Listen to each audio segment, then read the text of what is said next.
I can feel it all the way down in my plums. Yeah! So the fuck what?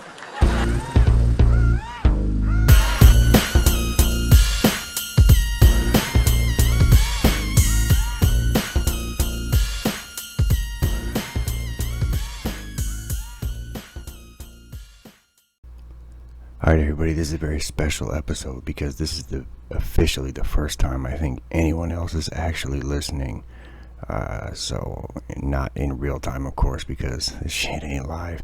But I do have to thank everybody for tuning in. By everybody, I mean my subscribers. I actually have subscribers now. You know who you are. You fuckers are the best. But anyways, what I want to get to is quite a bit, and I'll make it quick because nobody has an attention span anymore. You know what it is. And quickly, on a serious note, before I go any further, I do want to dedicate this episode and my under a dozen subscribers to Andre Hicks, aka Mac Dre. Anybody from the Bay Area, many worldwide, know who he is. And he's missed, greatly missed. May he rest in peace. I was a true fan, a real fan, long before the Dizzle dance and all that bullshit.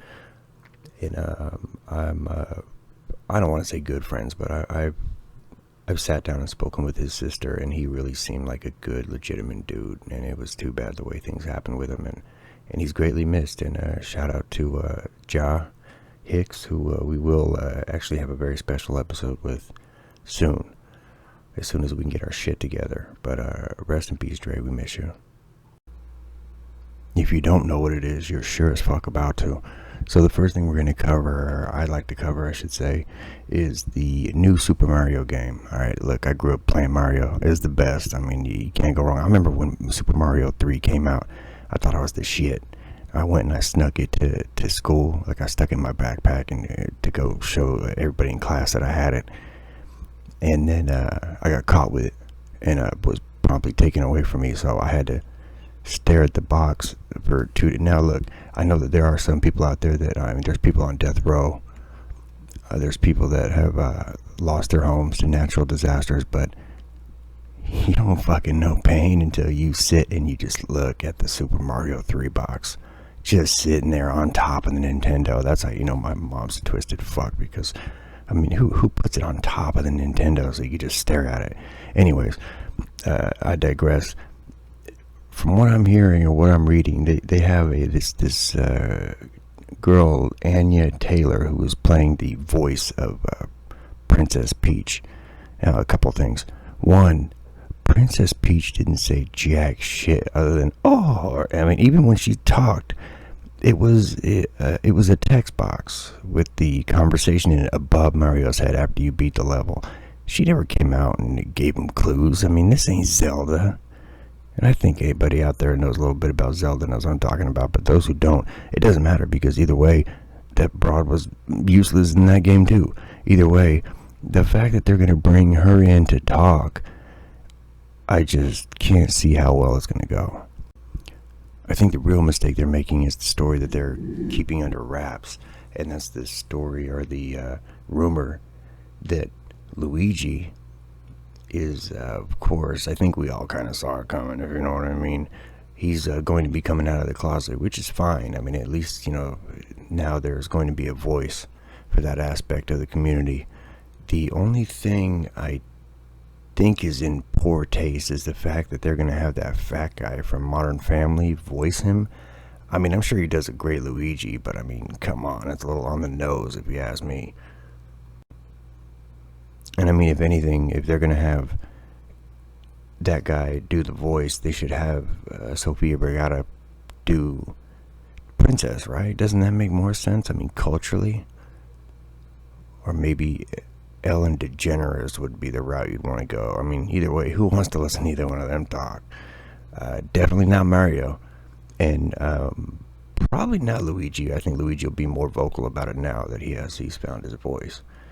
But that's all I really wanted to touch on real fast, just because I'm a true video game nerd, if you want to call it that. That kind of guy that'll play a game with you fair and square, and if you get a little edge on me, I might unplug your controller. Back in the day when it was plugged in, I might do that. And if you think you're better than that, It's just because you never thought of it, because there's no one out there that hasn't one time at least reached over and unplugged somebody's controller and then just, hit him with the fatality at the end. Sometimes you gotta do what you gotta do. It is Mortal Kombat. I mean, no matter what game you're playing, it's Mortal Kombat. That's a fact. Anyways, Facebook changed its name to Meta. Next. Speaking of rhyming with Meta, I guess it really doesn't, but anyways, you get my drift, or you will. The PETA organization wants to change the name of the warm-up area from in Major League Baseball from the bullpen to, you guys ready for this if you haven't heard already? They want to change it to the arm barn. Look, let's get a couple of things straight. One, bulls don't even know what a pen is. So go fuck yourself, PETA. Second of all, go fuck yourself, PETA. I mean, you can't find something better to do? I don't see you in other countries chasing down poachers. I mean, if you're really about it, go do that. That's the same thing as being a social justice warrior, but not in the hood. Never. I mean, from a keyboard, from the newest of keyboards, I'll be the baddest social warrior of all time. But from Compton Avenue, or where I'm from, Central Vallejo, you're not saying shit to anybody that's worth a salt. But anyways, I had to touch on that just because I thought arm barn. I mean, come on. I mean, the other thing, the scary thing is that I heard their next move is going after the girl from The Exorcist because she did the crab walk. And they want to rename that to the fucking Ghost Shuffle. Who knows what they want to name it to, some dumb shit. But then they're going to offend the ghost, and I don't know if that's vegan or not. But anyways, I want to touch on the story going on with Tesla and Hertz. This is a major move in a crazy direction. I mean, the fact that Hertz was going under not that long ago definitely shows that anything's possible. Of course, anybody knows that. But the crazy thing is that it's not even just a deal with Tesla and Hertz. It's a deal where Tesla, obviously is going to acquire Hertz or vice versa. I don't know. I don't even know the specifics. I don't know why I'm talking about it. Oh, I know why I'm talking about it. Because I drive a fucking car. And it's freedom of speech. And on top of all that, the fact that Hertz is going to be supplying Uber with cars is, that's mind-blowing. So, we're talking about taxis, right? It's taxis. That's the same thing. It's on a different scale, I guess, and it's green, so I guess that's a good thing. I don't know. I know Elon Musk made more of what he doesn't need. Enemies.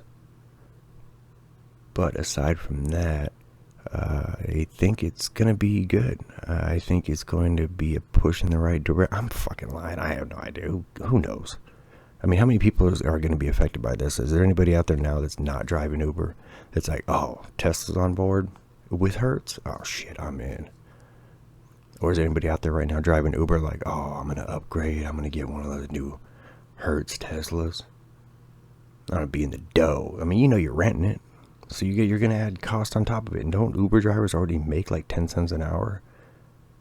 Who knows? There's always a silver lining somewhere, and it might just be the silver lining of the pockets of Tesla and Hertz, but in Uber, maybe they're just going to change their name to, I'm not even going to try to add those three together because it's not going to sound funny. See, I was about to do it, but I'm not going to do it. And speaking of vehicles, one thing I noticed is I'm all for breast cancer awareness. Of course, why wouldn't you be? But why not focus on the bigger picture instead of wrapping these fucking cars in pink and putting the NFL players in pink? I'm driving around the city I live in, and they've got cops with a fully wrapped pink car, and it's not even a female cop, it's a male cop. And it's like, how much did you spend for that wrap? you probably spend $300-$400 for the wrap. And you know what? Anybody selling to the cops are definitely ripping their head off. So installation plus, you're looking at probably $1,000 per car.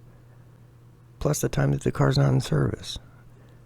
And why not just put it towards the actual research of cancer? Why has it got to be just the titties? I mean, trust me, I think they should be at the front of the line, but if we beat cancer, doesn't that just beat all the cancer? I mean, isn't there...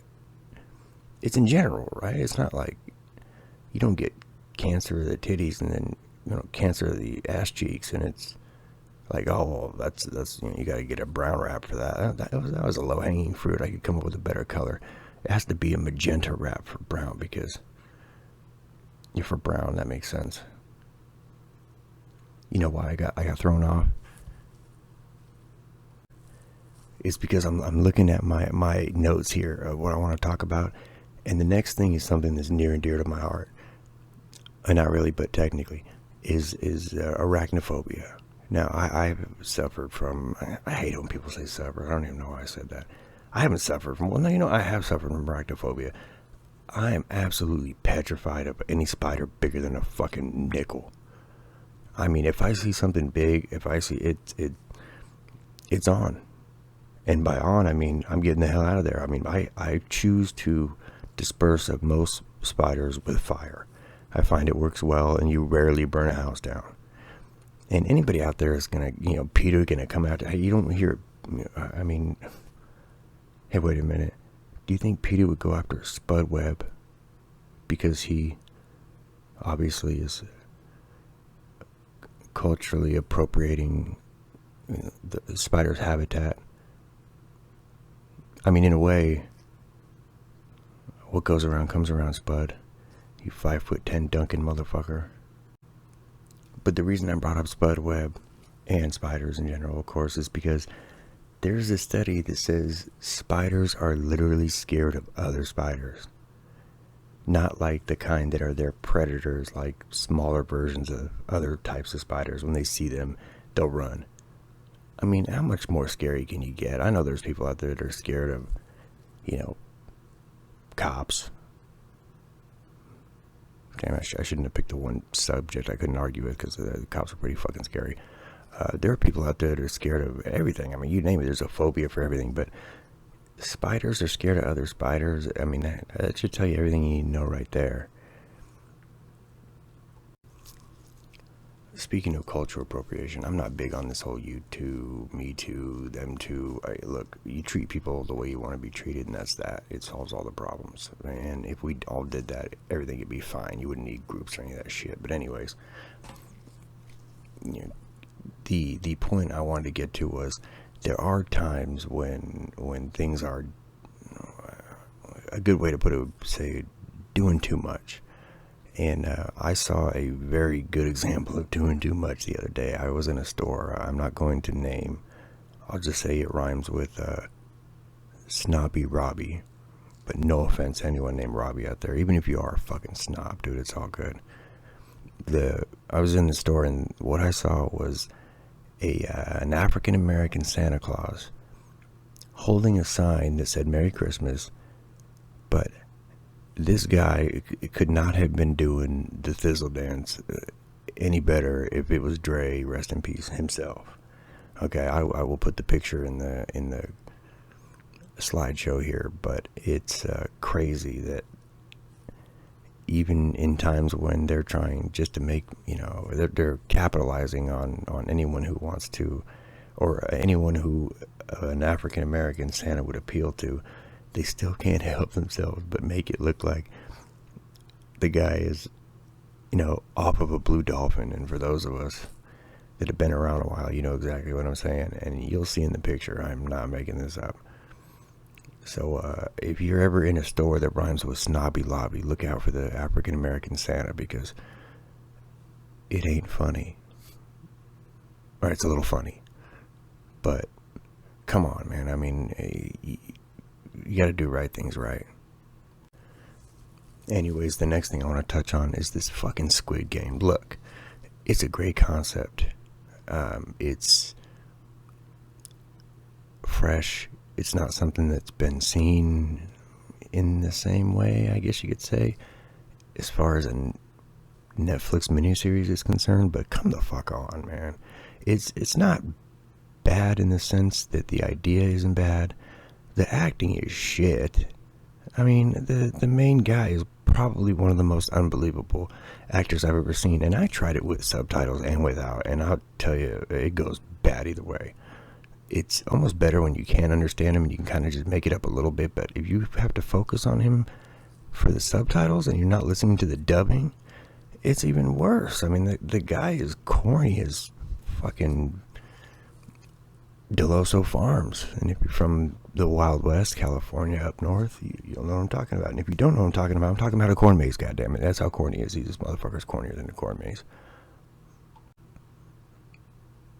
Not to mention every fight scene it's atrocious. I mean, I've seen better combat choreography in a Van Damme movie from the 90s.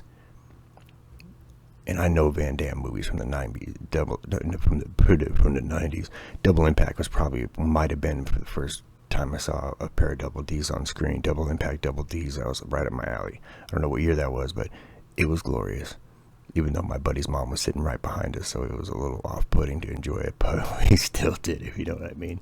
I mean, we didn't jerk off or anything, you fucking perverts, but anyways, yeah, Double Impact, look it up. Don't watch the whole movie, just fast forward to the one good part, and it's kind of towards the beginning, if I remember correctly. I'm lying. It's towards the beginning. I remember very correctly. And I guess the last thing I'll touch on, since everybody else is talking about it, which I hate to say, is the Chappelle fiasco, which it shouldn't even be a fiasco. Look, the dude has opinions. He's a comedian. Freedom of speech, da-da-da-da-da, the end. I don't see what the big deal is. I mean, anybody can say whatever the fuck they want. That's what freedom of speech means. Chappelle's not out there leading a charge against anyone. I mean, I don't get it. If you want to be included and thought of as equally, or as an equal in our society, then guess what comes with that? A little bit of shit. Everybody gets shit. Every race, every gender, every sexual orientation, everybody on the totem pole. We all get it, and that's that. It's not. It ain't rocket science. Even the motherfuckers that know rocket science get it. So I don't see what the big problem is. People aren't. If you're losing sleep over something Dave Chappelle said, you need more than a comedy special to help you get your shit together, because it wasn't even that great. I mean, Chappelle's special was okay. I'm sorry, but look, Chappelle is a comedic genius. I respect it to the fullest. I respect him to the fullest, a lot of his work. The last couple specials have not been great. I mean, they've been good, but they're not his classic work. Everybody knows that. And to take it to heart as if Chappelle, who's become more of a preacher or a guidance counselor in the comedic world than a comedian at this point, it makes you look stupid in the long run. I mean, I mean, is there anyone out there that's going to look back and say, thank God I led the charge against Dave Chappelle? I mean, you're talking about a guy who is highly intelligent, and if you think he's going to go away because you knocked your drink over because you didn't like what he served you for dinner, then fucking skip the meal and eat tomorrow. I mean, come on. It's not. You're not physically injured. Nobody was physically injured. There were no riots. There was no. The only physical altercation I saw was the guy who said "I like Chappelle" or something. He had a sign in, and the people protesting Netflix ripped the sign up. I mean, that's the only physical violence I saw, and I use that word very lightly, because physical violence when you're ripping a fucking poster board off a 1x4 that's a stretch. But I had to say something about that, I guess, because everyone else is talking about it. But I mean, come on, let's just move on. I mean, life is not that long. Life is. I know everybody says it. Life is short. Play hard. But look, what it boils down to is what's important to you, what really matters to you, and what means something to you. And if something means something to you, that means it should make a difference. And I mean, talking shit about Chappelle on the internet's not going to make a difference to you in your life. I mean, if it does, what's it going to do? If you get an extra retweet about it, no, you don't. You know, goddamn well you don't. A couple people do, and there's no benefit to it. You know how easy it is just to not like what somebody says and just forget about it? That's so fucking easy. And it's a shame that more people aren't capable of doing that, because it makes life a lot better. You can be going through some tough times. I've been to the bottom of the bottom, but again, there's always someone out there that's had it worse. But do you think there's ever been a time where I heard what a public speaker said and said, oh no, you know what? This is my chance. I gotta fucking say something about this. Because tomorrow, that's gonna put money in my wallet. It's gonna put food on my table. It's gonna open door. I mean, come on, man. Just focus on or woman, whatever you are. Who gives a shit? Just focus on what's good around you. Focus on the positivity. If you don't like what a comedian says, then fuck off. I want to be a comedian. I consider myself a comedian. I'm fucking hilarious. I'm trying to work it out on this podcast, obviously, but you guys don't fucking know. I'm pretty fucking good. But thanks for listening to me rant. And to my 2.5 subscribers out there, I love you guys. I mean it. Like real love, like true love, like love at first sight. I mean it. And thanks for listening. Take care, everybody, and be easy.